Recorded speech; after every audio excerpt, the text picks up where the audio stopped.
B पोल में हम लोग क्या किया था, क्लिपिंग बराबर नहीं किया था। क्लिपिंग बराबर नहीं करने के कारण देखिए बी फेज में आपका इंसुलेशन जलना चालू हो गया।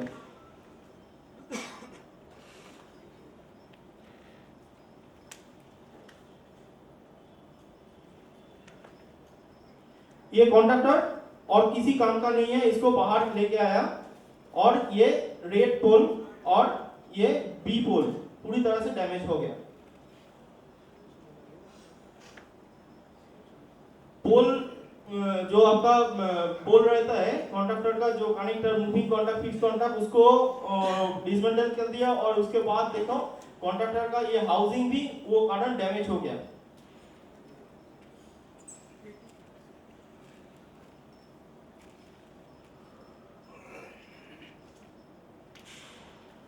ये many reason of board termination. Board termination होने के कारण आपको बर्निंग हो सकता है, कॉन्ट्रैक्टर चैटरिंग हो सकता है, आपका जो फ्लैश ओवर जो आपका टर्मिनल सपोर्ट है, टर्मिनल सपोर्ट जो है वो खराब होने के कारण फ्लैश ओवर हो सकता है, न्यूसेंस ऑपरेशन प्रोटेक्टिव इक्विपमेंट जो है वो फेलियर हो सकता है, रिले ट्रिपिंग हो सकता है। बोर्ड टर्मिनेशन के कारण ये सब। Good termination practice, dos and don't. ये देखिए एकदम ऊपर का जो हम लोग, ये स्विच गियर है, स्विच गियर का टर्मिनल है, स्विच गियर के टर्मिनल के साथ बस बार एक्सटर्नल बस बार हम लोग कनेक्ट किया है, वो एक टेपर्ड में है। ये टेपर्ड में कभी कनेक्ट नहीं करना चाहिए क्योंकि आपका जो कॉन्टैक्ट जो करंट कैरिंग का ओनली ये हो रहा है, ओनली ये पोर्शन आपको करंट जो कि आपको होना चाहिए ये पूरा। अभी करंट कैरिंग पाथ जैसे कम हो गया एरिया तो आपको इधर हीटिंग आएगा। अभी ये स्विच गियर का टर्मिनल है, ये बीच में एक वॉशर देके अगर आप टर्मिनेशन कर दो तो उसका कॉन्टैक्ट सरफेस बराबर नहीं बनेगा। आपको ये बीच में कोई गैप नहीं रहना चाहिए, जो स्विच गियर का जो टर्मिनल है और एक्सटर्नल बस बार का बीच में कोई गैप नहीं रहना चाहिए। टर्मिनेशन ऐसा होना है, आपको स्विच गियर का ये जो टर्मिनल है और एक्सटर्नल बस बार रिजिड एक नट बोल्टिंग होना चाहिए, फेस टू फेस आपको कॉन्टैक्ट होना चाहिए।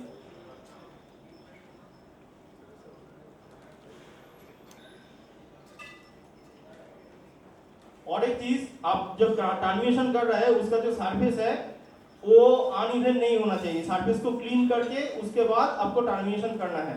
सरफेस अनइवन होगा तो उधर मिलीवोल्ट ज्यादा, मिलीवोल्ट ड्रॉप टेस्ट में मिलीवोल्ट ज्यादा आएगा और वो हीटिंग होना चालू हो जाएगा। कॉन्टैक्ट सरफेस टर्मिनेशन की जगह पे हर वक्त क्लीन करके उसके बाद ही टर्मिनेशन करना चाहिए।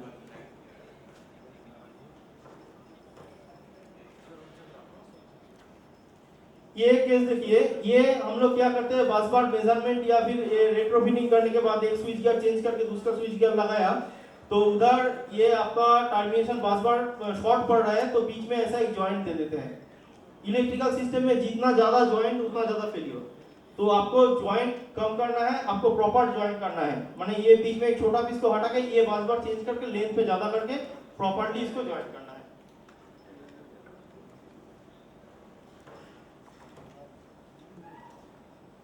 अभी ऊपर में देखिए ये जो है ये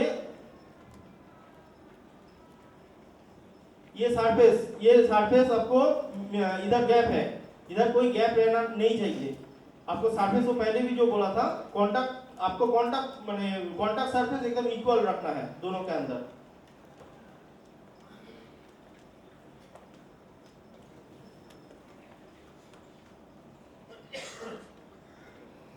टर्मिनेशन में एक बहुत वाइटल चीज होता है लॉक। ये लॉक के ऊपर कुछ केसेस देखेंगे। हम लोग देखते हैं कि कोई जगह पे लॉक नहीं यूज करके वायर को जैसे राउंड करके ऐसा कर दिया, ये होने पे आपका टर्मिनेशन जलने का चांसेस ज्यादा है। आपको प्रॉपर केबल लॉगिंग करके उसके बाद ही केबल को कनेक्ट करना है।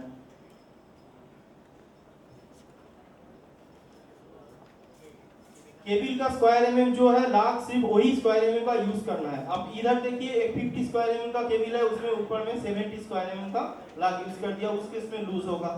नहीं तो 50 स्क्वायर एमएम का केबल है, जल्दबाजी में नहीं मिल रहा है लॉक, 35 का लॉक कुछ स्ट्रैंड को काट के 35 का लॉक लगा दिया, तो उस केस में भी आपका केबल टर्मिनेशन कोड हो गया, नरम होगा।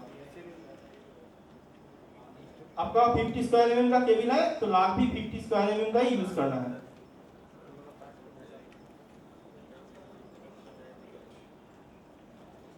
ये केस है, लाख तो यूज कर लिए, लेकिन अब जो डाई लगा रहा है लाख के साथ वो अंडर साइज का लगा रहा है या तो ओवर साइज का लगा रहा है, तो आपका क्लिपिंग बराबर नहीं होगा।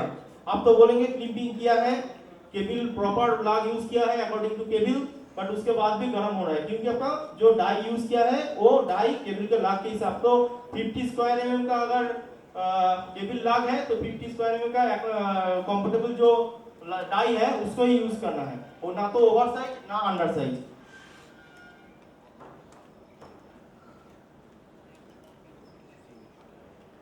ये देखिए कोई कोई जगह पे हम लोग देखते हैं क्या, लाख लगा दिया लेकिन लाख का होल को बड़ा कर दिया कि नाट बोल्ट बड़ा था, वो करने से भी आपको हीटिंग इफेक्ट आएगा, क्योंकि लाख का ये जो सरफेस है ये टोटल कैलकुलेशन है, ये सरफेस कम हो गया, ये होल ज्यादा बड़ा करने के वजह से ये सरफेस आपका कम हो गया, इसीलिए आपको हीटिंग पे आएगा। लाख का जो टर्मिनेशन का जो होल है लाख उसी साइज का लीजिए और नाट बोल्ट जो है उसी साइज का लीजिए।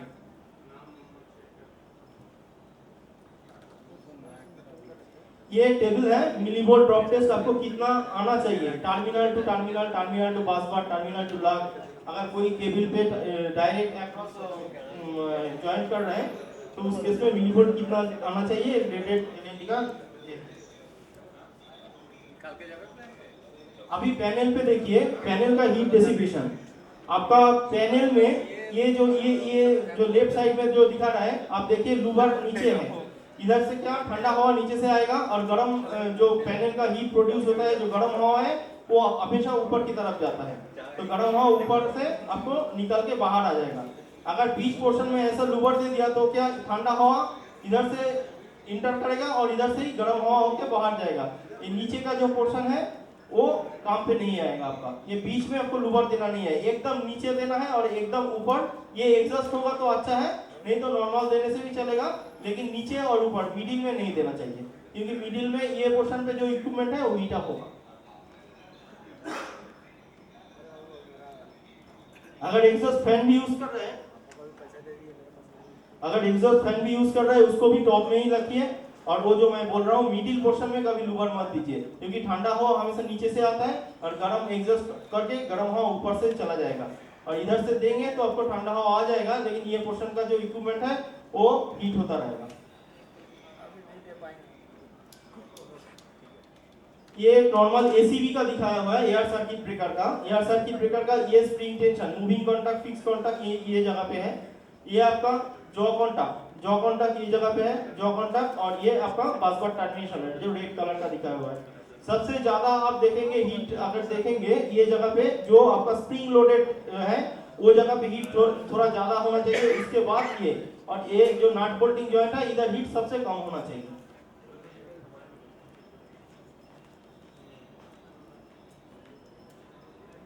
प्रिवेंटिव मेंटेनेंस का बेनिफिट क्या है, आपका जो इक्विपमेंट है वो इक्विपमेंट ज्यादा चलेगा, आपका जो एनर्जी और ये इक्विपमेंट का जो लाइफ है वो ज्यादा चलेगा, आपका जो मेंटेनेंस कॉस्ट है वो कम चलेगा, सेफ आपका टाइम सेविंग, प्रॉब्लम फ्री आपका मेंटेनेंस चलता रहेगा।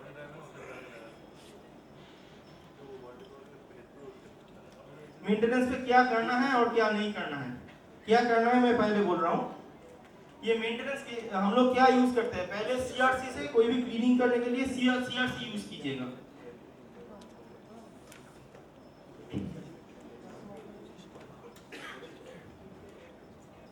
और कोई भी कॉन्टैक्टर या कोई भी कॉन्टैक्ट चेंज कर रहे हैं तो प्रॉपर साइज का चेंज कीजिएगा। मान लीजिए माने सामने नहीं मिल रहा है, दूसरा साइज का मिल रहा है, तो लगा देने से वो प्रॉपर्ली नहीं होगा, कुछ दिन बाद फिर ब्रेकडाउन हो जाएगा। जो रेटिंग है रेटिंग वाइज ही उसको चेंज कीजिएगा। ओवरलोड रिले जो है वो एक्चुअल लोड के हिसाब से सेट कीजिएगा, वो बाद में मैं दिखा रहा हूँ क्या रेटिंग के हिसाब से ओवरलोड कैसे सेट करना होता है, और ओवरलोड रिले हमेशा आपका लोड के हिसाब से ही सेट करना होता है। Correct rating of size, backup fuse जो है, बैकअप फ्यूज आपको करेक्ट रेटिंग जो है आपका करेक्ट रेटिंग का ही सेट करना होता है, नहीं तो आपका अचानक जो ट्रिपिंग देगा फ्यूज ब्लोन होगा। ओवरलोड रिले पीरियडिकली टेस्ट करना होता है। इंश्योर गुड टर्मिनेशन, टर्मिनेशन सही है ये आपको इंश्योर करना है।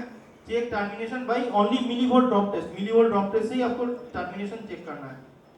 क्या नहीं करना है, कभी भी कोई भी कॉन्टैक्ट आपको फाइल नहीं करना है, क्योंकि कोई भी कॉन्टैक्ट के ऊपर सिल्वर कोटिंग रहता है। अगर सिल्वर कोटिंग फाइल करने की वजह से सिल्वर कोटिंग आपका हट जाएगा तो कॉपर आ जाएगा। मान लीजिए 50 स्क्वायर mm का जो current cutting capacity silver coated का होता है वो कॉपर का कम होता है। अगर फाइल करने से सिल्वर कोटिंग हट गया तो उधर कॉपर सरफेस में आ जाएगा और उसका करंट कटिंग कैपेसिटी कम हो जाएगा। तो सीआरसी नॉर्मल क्लॉथ या फिर स्कॉच ब्राइट से कोई भी कॉन्टैक्ट को क्लीन कीजिएगा, कोई भी कॉन्टैक्ट को फाइल मत कीजिए। कोई भी मैग्नेट, कॉन्टैक्टर का मैग्नेट जो होता है, कोई भी मैग्नेट को कोई भी फाइल मत कीजिए। कॉन्टैक्टर जो है उधर एक्स्ट्रा ग्रीसिंग, मान लीजिए कॉन्टैक्टर जो पुल हो रहा है मैग्नेट से, वो मैग्नेट में कभी एक्स्ट्रा ग्रीसिंग नहीं करना है। रीवायरेबल फ्यूज हो गया तो कोई भी वायर देके फ्यूज की जगह पे लगा दिया, ऐसा नहीं करना है। जो एम्पियर रेटेड है, रेटेड एम्पियर का फ्यूज ही आपको यूज करना है।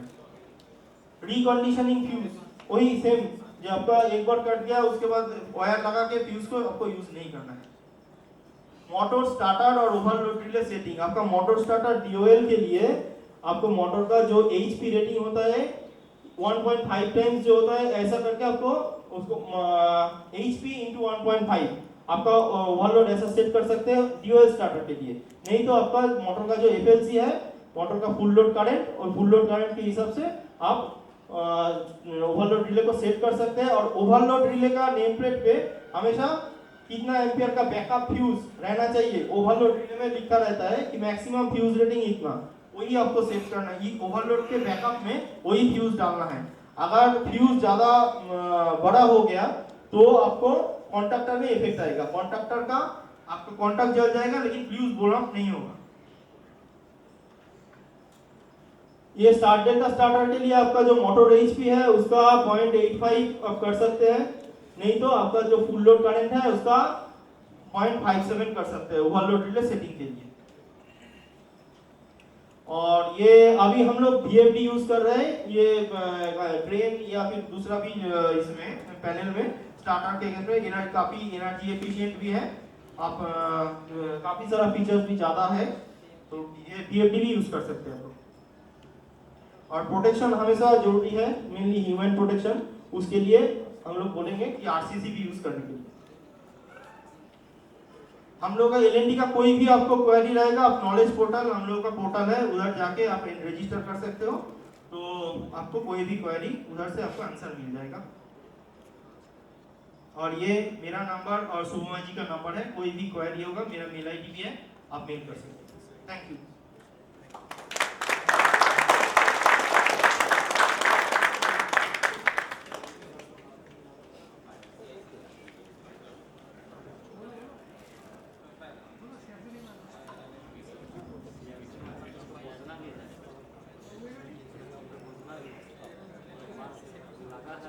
थैंक यू निरुपम जी और थैंक यू प्रधान साहब। और आप लोगों से कोई रिक्वेस्ट है कि आप लोग का कोई क्वेरी हो, डाउट हो तो पूछ सकते हैं, अभी कुछ है तो बताएं। मैन्युफैक्चरर वाले से बोलना है कि आप तो एलएनजी का लगा के दे देते, हमारे कॉन्ट्रैक्टर खराब होता है तो हम जब उसको डिमांड में डालते हैं तो हमारा रेल सस्ता सामान खोजता है और उसके बाद उसको लगाने के बाद में वो 3 महीना बाद वो चल जाता है। और अभी ऐसा भी देखा जा रहा है कि एलएनटी का आधा तो नहीं बोल सकते, लेकिन हमारा बहुत ऐसा केस मिला है जो कि डुप्लीकेट सामान आ रहा है। ये मैं दिल्ली में भी एक क्वेश्चन राइज किया था जी। तो ये एलएनटी का जो ये प्राइस इनका जो है, अगर मान लीजिए किसी 24,000 रुपए इनका प्राइस है जी, और वो दिल्ली से कोई कंपनी हमें सप्लाई किया है, अभी उसका दाम है 6,000 रुपया। अब ये कैसे देते हैं, ये लोग कितना डिस्काउंट देते हैं, तो फिर प्राइसेस उस हिसाब से बनाइए। हम देखिए अब एक मिनट, जी 24,000 रुपया का हमने वो डिमांड डाला कि उसका रेट 24,000 रुपया है, कोटेशन डाला 24,000 रुपया का और रेट आ रहा 6,000 का। उसमें माथा ठनकता कि ये माल क्या देगा, ये सही दे रहा है, सही लगा रहे हैं, गलत लगा रहे हैं। जी बिल्कुल सही बात है। 45 टन लोड लेके क्रेन हमारी चल रही है, बिल्कुल सही। उस समय कॉन्ट्रैक्टर हमारा जल गया तो मैंने वहीं खड़ा हो जाएगा, हमारा पसीना छूट जाता है। बिल्कुल आपने सही कहा सर। तो इसका आप लोग क्रेन वाले कृपया उसको ये कर दें कि इसमें एलएनटी, एबीबी, सीमेंट जो स्टैंडर्ड है 3-4 ब्रांड ही यूज करें क्रेन इसमें, ताकि हम अपने ऊपर वालों को बोल सके कि नहीं हमें यही चाहिए। बिल्कुल आपने सही कहा। और सारे मैन्युफैक्चरर लगभग यही कोशिश करते हैं कि एक ऐसा अप्रूव्ड मैक्स सेलेक्ट करें, जैसे कि एलएनटी हो गया, स्नाइडर हो गया, सीमेंस हो गया, ताकि उसकी उपलब्धि और उसका सर्विस आपको हर जगह मिले। तो हमारी तो यही कोशिश रहती है जी।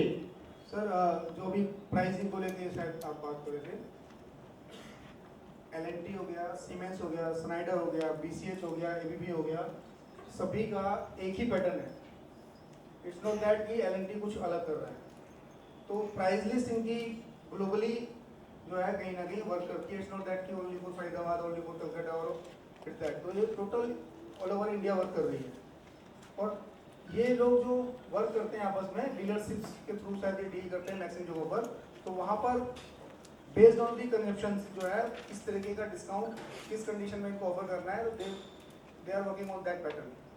एक बड़ा जो डीलर है जो कि एक अच्छी कंजम्पशन कर रहा है, हो सकता है वो डिस्काउंट अदर देन कुछ ज़्यादा ले रहा होगा। जिस बंदे ने 4 ही पीस लेने हैं और जिसने 4000 पीस लेने हैं, नेचुरल है कोई डिफरेंसेस वहाँ रहेंगे। वो कोई चीज़ नहीं है। डिफरेंसेस तो मिलते हैं। चीज हमें ओरिजिनल चाहिए।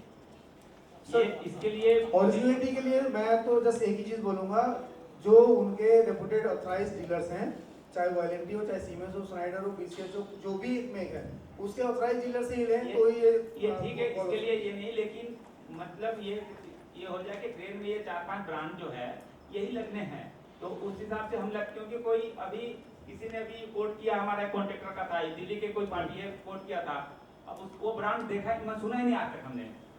हमें लेने को मजबूर है कि मेक इन इंडिया हमें लेना है, अभी तो मजबूर हैं हम। नहीं सर, देखिए अभी फिलहाल मैं दूसरों के लिए तो कुछ नहीं कह सकता, दूसरे क्या कर रहे हैं, बट मैं अपना बताया तो हम क्या कर रहे हैं। हमारी अपनी एक बीआई लिस्ट होती है जिसको कि हम अपना इंटरनली प्रोजेक्ट्स में जब क्वालिटी प्लान हमारा अप्रूव होता है उस टाइम पे सबमिट करते हैं, और उसमें रिपोर्टेड मेक्स हैं सारे, सीमेंस है, स्नाइडर है, एलएनटी है और बीसीएच है, एबीबी है। इनके अलावा हम कोई अदर मेक जो है स्विच गियर्स में किसी भी तरीके से यूज़ नहीं करते हैं, ठीक है। और इसमें भी मैं आपको गारंटी दे दूं, हम इसमें से केवल 2 पर्टिकुलर मेक्स ऐसे हैं जिनको सबसे ज़्यादा यूज़ करते हैं। One is L and T and another one is Siemens. तो सीमेंस और एलएनटी हम 2 यूज़ करते हैं। बाकी अदर कोई स्पेसिफिक क्लाइंट बोलता नहीं मेरे को तो यही चाहिए, स्नाइडर ही चाहिए, एबीबी ही चाहिए, तब हम उधर स्विच करते हैं। अदरवाइज हम एलएनटी सीमेंस के साथ ही काम करते हैं। तो मेक्स को तो हम देते हैं लिख के, हम बीवाई देते हैं, उसमें स्पेसिफिकली इंडिकेटेड है मेक्स सारे, हम लोग लिख के देते हैं। कहीं ऐसा नहीं रहता है कि हम लोग मेक स्पेसिफाई नहीं कर रहे हैं, अपनी गारंटी हम लेते हैं, अदर्स का तो आपको देखना पड़ेगा। और डुप्लीकेसी का है तो अब उसको ना हम रोक सकते हैं ना आप रोक सकते हैं। उसका एक ही है कि आप एलएनटी के जो ऑथराइज हैं, यहाँ पर इनका नाम नंबर दिया गया है, आप इनसे भी कांटेक्ट कर सकते हैं कि भैया इसकी वो बताओ क्या है। इतना तो ये हेल्प कर देंगे मेरे रिक्वेस्ट पर भी। सर मैं आपको यहाँ पे सर 3 चीज़ें बताना चाहूँगा। ये सारे चीज़ का आपका जितना सारे क्वेरीज है ना, सबका क्वेरी एक है आपको प्राइस लिस्ट, क्या प्राइस लिस्ट चल रहा है। तो ये जो एड्रेस है ना जो मैंने यहाँ पे भी लिख के दिए हैं, ये सबके लिए फ्री है, इसके लिए कोई चार्जेस नहीं, आप रजिस्टर भी कर सकते नहीं भी कर सकते। इसमें सारे लेटेस्ट प्राइस लिस्ट आपको मिल जाएगा, सारे प्रोडक्ट की, जो प्रोडक्ट आपके लगे हुए हैं सिस्टम में, उसमें प्रोडक्ट और स्पेयर दोनों की लेटेस्ट प्राइस लिस्ट आपको इसमें मिल जाएंगे। इसमें जाएंगे और PDF करके आप डाउनलोड भी कर सकते हो। उसके पीछे में